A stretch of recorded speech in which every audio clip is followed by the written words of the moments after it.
Hello दोस्तों, मेरे YouTube channel पर आपका स्वागत है। तो चलिए कहानी शुरू करते हैं। कहानी अच्छा लगे तो प्लीज़ चैनल को लाइक सब्सक्राइब शेयर जरूर कीजिए। ऋतिक कैजुअल लुक में सोफे पर बैठा हुआ था। उसके साथ में शेलवन भी था, जो कि उसे कुछ फाइल्स दे रहा था। तभी बाहर एक स्कूटर आकर रुकती और जो लड़की स्कूटी चला रही तो उसे बिना स्टैंड करे छोड़कर दौड़ती अंदर और उसके पीछे जो लड़का बैठा था वो हाइट में बड़ा होने के कारण स्कूटर के जैसे तैसे संभाल लेता है। फिर स्टैंड पर लगा तो बैग पकड़कर अंदर आता है। वो 20 साल की लड़की दौड़ती हुई अंदर जाकर ऋतिक के ऊपर कूद कर बोली, आई मिस यू चीकू। ऋतिक उसे संभालते हुए बोला, मोना अब तुम बड़ी हो गई हो, इस तरीके से बदमाशी नहीं करती। मोना ऋतिक की बात पर मुंह बनाती है। वही ऋतिक का छोटा भाई प्रतीक ऋतिक की बात पर बोला, बदमाशी नहीं करेगी तो दिन भर जो कैंटीन में ठूसी रहती वो हजम कैसे होगा, और उसको संभालने के लिए तो आपने आया की तरह मुझे हायर करके रखा है। प्रतीक की शिकायत पर ऋतिक हल्का सा हंस कर बोला, तुम्हें किस बात से दिक्कत जा रही हो प्रतीक? मोना खाती है इस बात से या बदमाशी करती है इस बात से?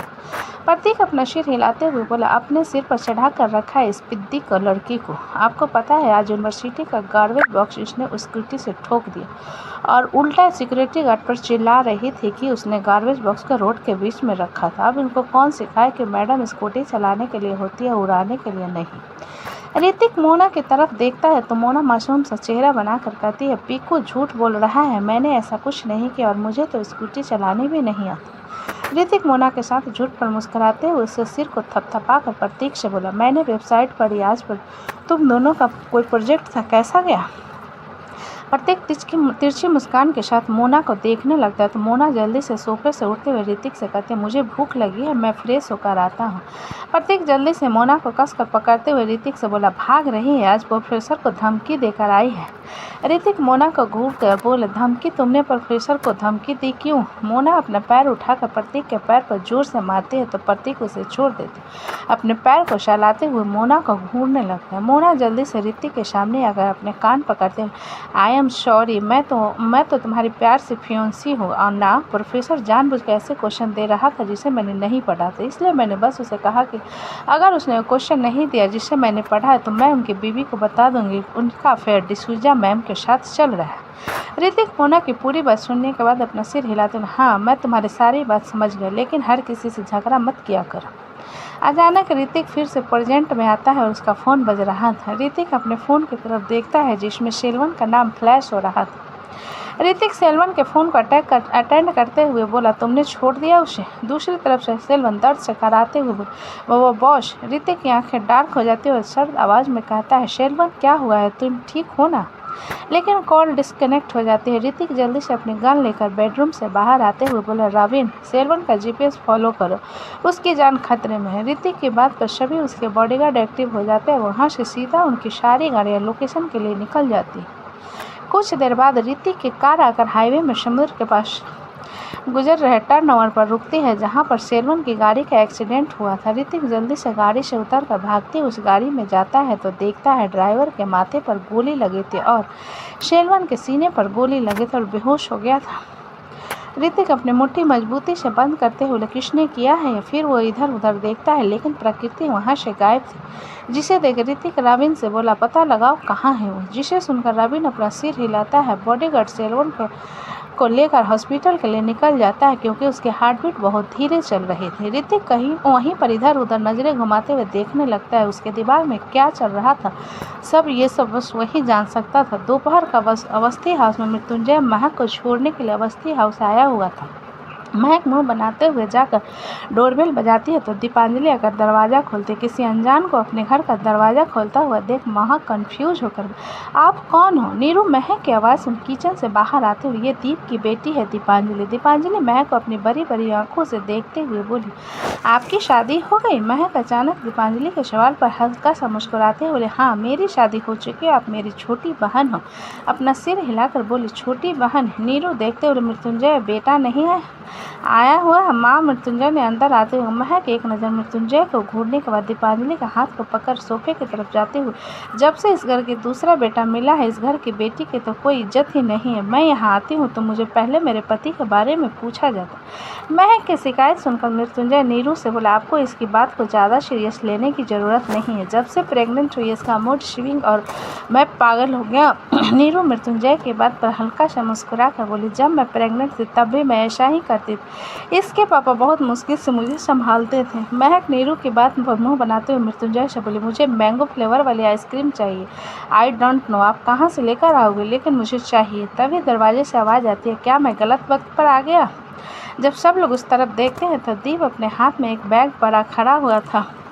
दीपांजलि अपने डैड को देखकर दौड़ते उसके पास जा उसके पैरों से लिपटते हुए, डैडा। दीप अपने हाथ में पकड़ा बैग नीरू की तरफ बढ़ाकर बोला, बुआ इसे पकड़ लीजिए। दीप की बात पर नीरू आगे बढ़कर बैग दीप के हाथ से ले लेती और दीप दीपांजलि को अपनी गोद में उठाते हुए कहता है, शो बताओ दीपा का दिन कैसा गया? दीपा ने डैडा को कितना मिस किया?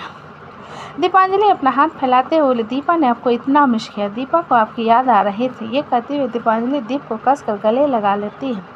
दीप हल्का सा मुस्कुराते हुए उसके पीठ को सहलाकर बोला, क्या आप डैडा के साथ रहना चाहती हो? दीपांजलि दीप के शर्ट के कॉलर को कसकर पकड़े हुए बोली, यहाँ पर सभी बहुत अच्छे हैं, लेकिन दीपा को डैडा चाहिए। दीपा डैडा के साथ रहना चाहती है। नीरू दीपांजलि की बात पर सुन दीप से बोले, दीपा बहुत प्यारी है, वैसे तुम्हारा काम कैसा गया? दीप नीरू की बात पर अपना सिर हिलाते हुए, काम तो ठीक से चल रहा है, मैं बस दीपा से मिलने आया था, लेकिन लगता है कि मेरे साथ रहना चाहती है तो मैं इसे ले जाऊंगा। महक दीप की बात पर खड़ी होते बोले, आप तो वहीं हो ना जिससे मैं दुर्गा पंडाल में मिली थी। अब समझ आया कि आप मुझे क्यों जानते हो, क्योंकि आप मेरे फैमिली रिलेटिव हो। महक की आवाज़ सुनकर दीप अपना सिर घुमा उसकी तरफ देखते हुए बोला, हेलो मिसेस शारंग। महक दीप की बात पर अपना सिर नहीं में हिलाते हुए, मैं आपकी बहन हूँ तो महक कहो। दीप महक की बात पर हल्का से मुस्कुरा मृत्युंजय की तरफ देखते हुए बोला, हेलो जीजा जी। मृत्युंजय अपनी आंखें रोल करते हुए दीप को इग्नोर कर नीरू की तरफ देखकर बोला, माँ मैं महक को कुछ दिन के लिए यहाँ छोड़ कर जा रहा हूँ, दिवाली से पहले ले जाऊँगा। महक मृत्युंजय की बात पर उसे एक नज़र घूरने के बाद नीरू से बोली, माँ मैं दीपांजलि के साथ यहीं दिवाली मना कर जाऊँगी, अगर लेने आएंगे तो नहीं जाएंगे तो मैं भी जहमत नहीं उठाऊंगी जाने का। मृत्युंजय महक को घूरते हुए बोला, महक मुझे आपसे बात नहीं करनी। महक ने मृत्युंजय की बात को बीच में काट उसे इग्नोर करके कहा। दीपांजलि उन दोनों को झगड़े को देखकर दीप की तरफ देखकर बोली, डैडा सिद्धू भैया की तरह आप भी गर्लफ्रेंड बना लो, फिर वो मेरी मम्मी बन जाएगी। दीप दीपांजलि के गाल को खींचते हुए, मेरी दीपा को मम्मा चाहिए? दीपांजलि अपना सिर हिलाते हुए बोले, हाँ। जिस पर दीप दीपांजलि को अपने सीने से लगाते हुए, दीपा के पास तो ऑलरेडी उसकी मम्मी और डैडा दोनों हैं, तो तुम्हें दूसरी मम्मी क्यों चाहिए? दीपांजलि दीप की बात पर अपना सिर उठा दीप की तरफ देखते हुए बोले, आप सिर्फ मेरे डैडा हो। दीप दीपांजलि की बात पर हल्का सा मुस्कुरा कर बोला, मैं आपकी मम्मा भी हूँ। दीपांजलि दीप की बात पर मुँह बना लेते वहीं मृत्युंजय दीप की तरफ देखकर धीरे से बोला, नौटंकी कहीं का। दीपांजलि अपना फ़ोन निकालते हुए दीप से बोली, यू नो मैंने बरों को अपना दोस्त बनाया। दीप दीपांजलि के फ़ोन को पकड़ उसके बैग रखते हुए, मैंने आपका एडमिशन वायलिन क्लास में किया है, अब आपको फ़ोन ज़्यादा यूज़ नहीं करना है। दीपांजलि दीप की बात पर बोली, लेकिन दीपा को तो वायलिन प्ले करना आता है ना? दीपा अपना सिर हिलाकर बोला, उसे और बेहतर करने के लिए। दीपांजलि दीप की बात पर अपना सिर हिला देती है। महक दीप के पास जा उसकी गोद से दीपांजलि को लेते हुए बोली, मुझे दीपा से बहुत सारी बातें करने, आप मेरे पति से बात कर लो। दीप महक की बात पर एक नज़र मृत्युंजय को देखकर बोला, वो मेरी शाली नहीं है जिसके साथ फ्लर्ट करूंगा। मृत्युंजय दीप की बात पर अपने दांत पीस कर बोला, मुझे भी तुम्हारे जैसे कड़वे करेले में दिलचस्पी नहीं है। दीप अपनी एक आईब्रो ऊपर करते हुए बोला, मृत्युंजय शारंग मुझे बेहतर तरीके से पता है कि तुम्हें किन चीज़ों में दिलचस्पी है। मृत्युंजय खिसियानी मुस्कान के साथ महक की तरफ देखकर बोला, महक तुम्हें बच्ची से बात करनी थी ना, कमरे में जाओ। महक एक नज़र दीप को देखने के बाद मृत्युंजय से बोली, आप दोनों झगड़ा हो रहे थे? मृत्युंजय नकली मुस्कान के साथ दीप के पास जा उसके गले में हाथ डालते हुए महक से बोला, अरे हम दोनों बहुत अच्छे बिजनेसमैन हैं ना, कई बार मिल चुके हैं, तुम सीरियस मत लो, जाओ कमरे में।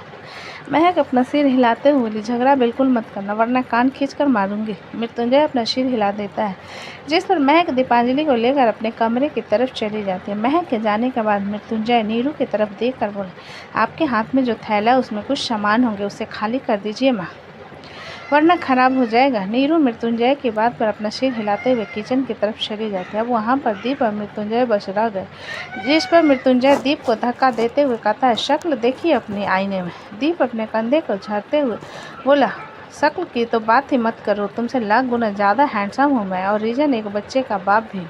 मृत्युंजय दीप की बात पर उसे घूरते बोला, तुम्हें मैं कोई वायरस लगता हूँ क्या जो तुम कंधा झाड़ रहे हो?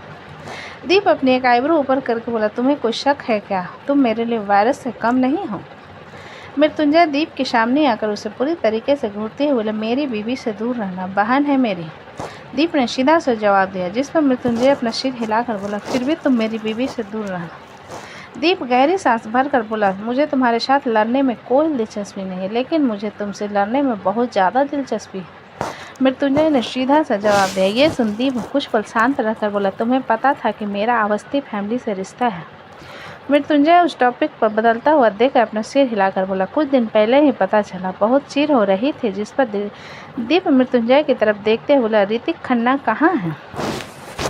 वो गोवा गया हुआ है। क्यों? मृत्युंजय ने सवाल किया, जिसका जवाब में दीप बोला, हम दोनों ने साथ में सब कुछ खोया है। मुझे नहीं लगता कि तुमने कुछ खोया है। मृत्युंजय ने खोए हुए स्वर में कहा, जिसे सुनकर दीप मृत्युंजय की तरफ देखते हुए बोला, तुम ऐसा क्यों कह रहे हो कि मैं कुछ नहीं खोया? मेरी बेटी ने अपनी मम्मी को खो दिया, मैंने अपना प्यार खो दिया। मृत्युंजय गहरी सांस लेकर दीप से बोला, मैंने उम्मीद नहीं की थी कि हम दोनों का कोई रिश्ता निकलेगा। जैसे तुमने, मुझे सपना आया था कि तुम मेरे जीजा हो। दीप ने बुरा सा मुंह बनाकर कहा, जिसे सुन मृत्युंजय अपनी आंखें छोटी करके बोला, मैं तुम्हारा जीजा हूँ तो तुम्हारी बहन की ज़िंदगी बर्बाद हो गई क्या? सुधर गए हो इसलिए बेहतर है, वरना उसकी ज़िंदगी बर्बाद ही थी, समझो। दीप ने जवाब दिया। मृत्युंजय अपने दांत पीसते हुए बोला, दीप बस मुझे भीड़ने की कोशिश मत करो, वरना रोना पड़ेगा।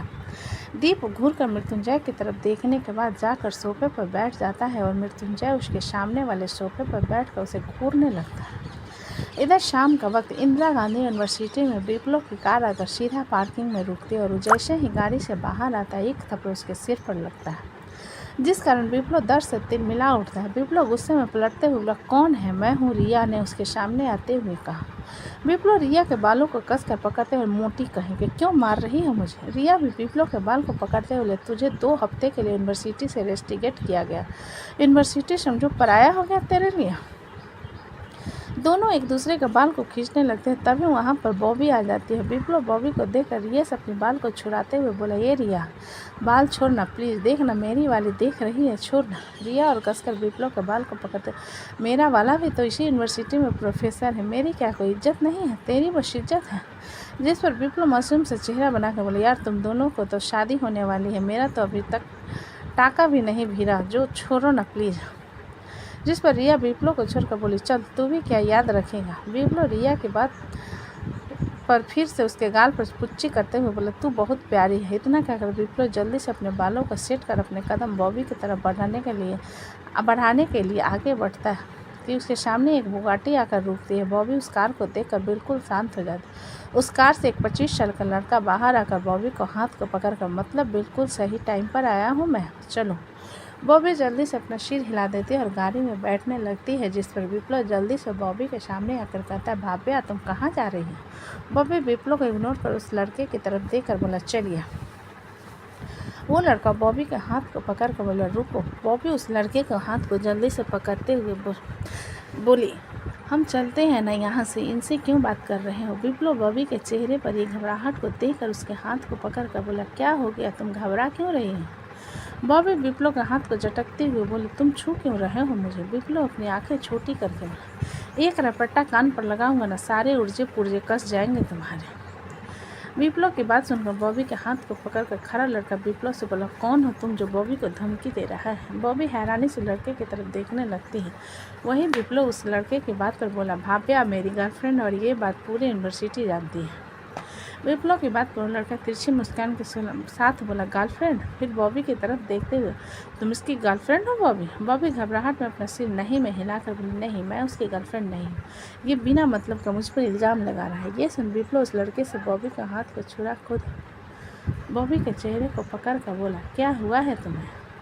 तुम घबरा रही हो क्यों? बॉबी विप्लव को खुद से दूर करते हुए, विप्लव जाओ यहाँ से, तुम बस मेरे सीनियर हो, मेरा तुमसे कोई रिश्ता नहीं है, मुझसे रिश्ता जोड़ना बंद करो। इतना कहकर बॉबी जल्दी से उस लड़के के हाथ को पकड़ कर बोली, चलिए ना यहाँ से। वो लड़का कसकर बॉबी को हाथ को पकड़ता उस गाड़ी में बैठा देता है। फिर एक नज़र विप्लव को देखने के बाद खुद भी गाड़ी में बैठ जाता और उनकी गाड़ी वहाँ से तेज़ रफ्तार में निकल जाती है। उनके जाने के बाद वहाँ पर सुधांशु अदिति भी आ जाते हैं।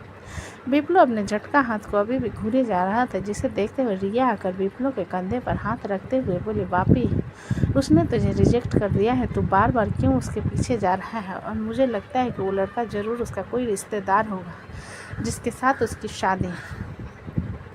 चुप रहो, तुम बहुत बकवास करती हो, विप्लव ने रिया पर चिल्लाते हुए कहा। विप्लव के गुस्से भरी आवाज़ पर रिया अंदर तक हट जाती है और उससे दूर हो जाती है, डर जाती है और उससे दूर हो जाती है। सुधांशु रिया को पीछे कर जल्दी से विप्लव के सामने आकर बोला, विप्लव ये कैसे बात कर रहे हो तुम रिया से? विप्लव अपनी मुट्ठी पर मृत्यु से बंद कर मुस्कुराते हुए, सॉरी, थोड़ा सा गुस्सा आ गया था। वैसे तुम लोग इतनी देर से कैसे आ रहे हो? अदिति विप्लव के पेट में मुक्का मारते हुए बोला, शोभित जी ने कहा था कि तुम मेरे साथ जाओगे और अभी मुझे लेने बस आ रहे हो। विप्लव अदिति के हाथ को पकड़कर उसके गले में अपने बाहें डालते हुए बोला, मैं तुम्हें लेने नहीं आया हूँ माय डियर भाभी, मैं तुम्हें एकेडमी तक छोड़ने आया हूँ और तुम्हारे साथ रहूँगा मैं एकेडमी में। अदिति विप्लव की बात पर उसे 2 मिनट घूरने के बाद बोली, नहीं, आज मुझे एकेडमी नहीं जाना, मैं आज शोभित जी के साथ डेट पर जा रही हूँ। जिस पर विप्लव अदिति को घूरते हुए, तुमने अपने स्टेट लेवल चैंपियनशिप के बाद हम लोगों को पार्टी भी नहीं दी और अपने पति के साथ डेट पर जा रही है? ऐसा नहीं होता। अदिति विप्लव के हाथ को अपने कंधे से हटाते हुए, ऐसा ही होता है विप्लव। अदिति के बात पर मुंह बनाते हुए रिया की तरफ देखकर, सॉरी मोटी, थोड़ा सा गुस्सा आ गया था और बाकी तू तो मेरी जान है। इतना कहकर विप्लव रिया को गले लगा लेता है, जिस पर रिया अपनी आंखों में नमी लिए विप्लव के सीने पर मार कर कहती है, तू मुझ पर कितना जोर से चिल्लाया। तो दोस्तों, कहानी कैसी लगी? मुझे अच्छी लगी तो प्लीज़ चैनल को लाइक करें, सब्सक्राइब